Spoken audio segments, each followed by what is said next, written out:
We don't always think about it, but when we look back, going into a new grade in middle school can be one of the scariest things to date at that point in our lives. And that is exactly how sophomore Alicia Hull felt. I never liked school, and then when I came into this year, they made it where it wasn't as scary for me. It wasn't as hard. So when I came in to this 8th grade year, I was petrified, but when I left, I didn't want it to end. Like most authors, Hull was most comfortable writing about her own experiences. Much of the storyline surrounding her novel entitled 1,000 Miles is based on her experiences and observations as an 8th grade student. It came together actually when I was on the school bus. I was watching my 8th grade year end. I knew it was ending, and that bothered me very much. And I realized this is something I can actually put into a story. I tried writing the book a few times, and then during my 9th grade year, I said, okay, you know what, this is what I want to do. I'm going to do this. Even with the difficulties of sitting down and getting her book on paper, it was her determination in her schoolwork that helped her to finish her book.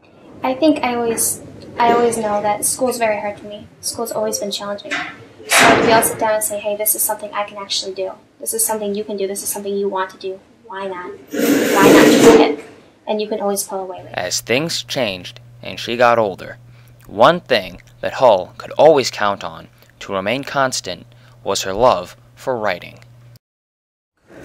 I've always loved writing ever since I was little. I think the first time I realized that was writing out my name the first time in magnets, and then as I got older, I realized that's what I wanted to do. Along with authors Nicholas Sparks and Tara Banks, Hull has pulled inspiration from her friends and her 8th grade teacher, Mrs. Tara Snyder. And some of the people were just like Emily Mullen and Miss Tara Snyder was the teacher who I looked up to very, very much. Like most authors, Hull was able to find much comfort in her friends and her family. I have had a lot of families, a lot of friends support me, and just to turn around and see all this army of people saying, you can do this, whatever you want to do, you're capable of doing it, really has pushed me to keep going. For Eye on the Tigers, this is Benjamin Daly. And what I don't get is why you think we wouldn't. I'd walk 1,000 miles if I had to.